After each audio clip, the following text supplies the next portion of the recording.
Good morning, students. My name is Emilia Sandoval. My name is Edgar Colmenares. And today's newscast will be covering the Baltimore riots, which started on April 12th and are still happening as we speak. These riots began because of an incident with Freddie Gray after he had experienced a rough ride.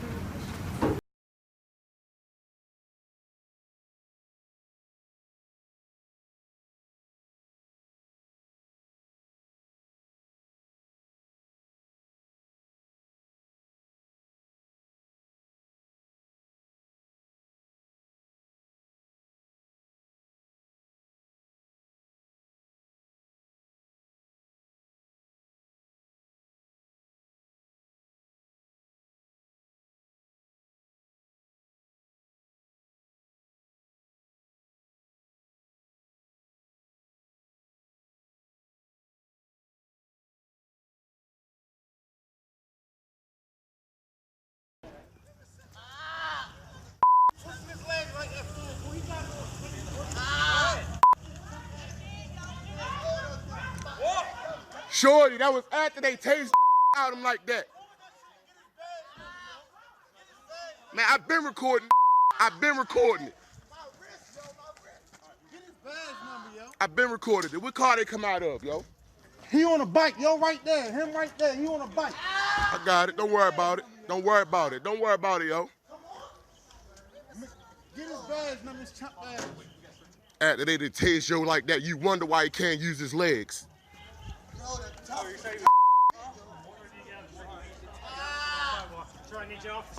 Yeah, I sure will.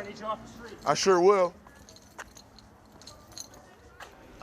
I'm David Marquez, reporting live from room 505, here with former police officer Mr. Reese and 2015 Teacher of the Year. I'm here to interview him on the incident with Freddie Gray. Mr. Reese, do you think police brutality is a growing issue in this country? You know, it's not a growing issue. It's been an issue. It's been here for as long as we've had policing.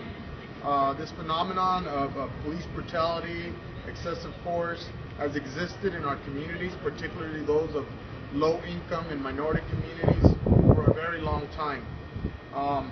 You know, for the use of technology where people have access to phones, videotaping all these incidents, they've come to light. But you know, police brutality in this country has existed for a very, very long time. And do you think these Baltimore riots are doing any justice for Freddie? Not, in my personal opinion, yes and no.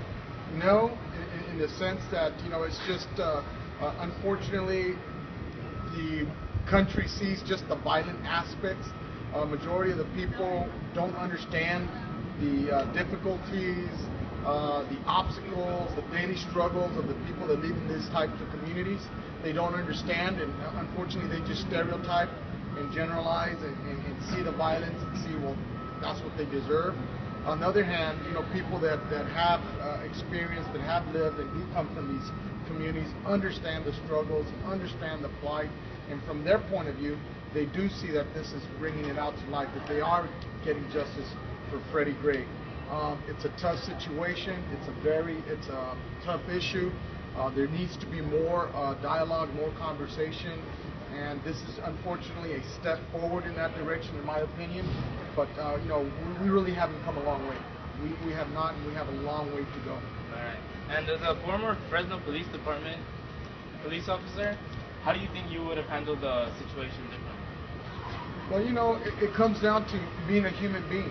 And, you know, regardless of whether you're guilty of a crime, anywhere from jaywalking, theft, to rape, you know, you're still a human being. You have to act with, as a professional. You have to give everybody their guaranteed constitutional rights. And you got to treat them correctly. And it comes down to how you were raised. It comes down to the values you have as a person and how much you value human life. And I think that's what's happening.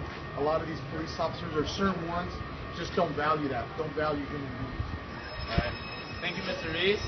Now, back to the station with Angel for a story on 9/11. We all remember one of the most tragic attacks on U.S. land.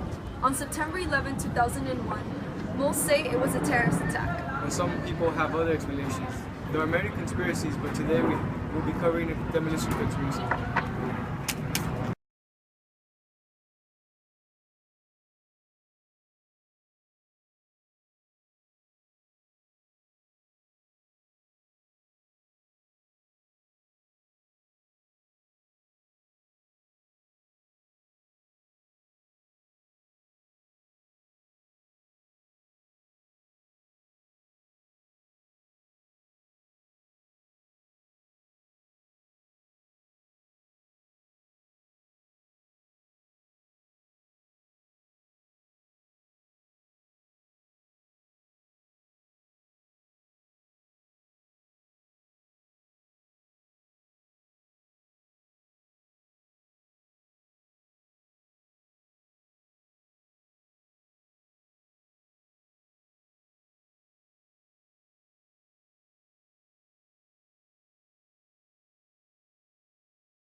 Angel.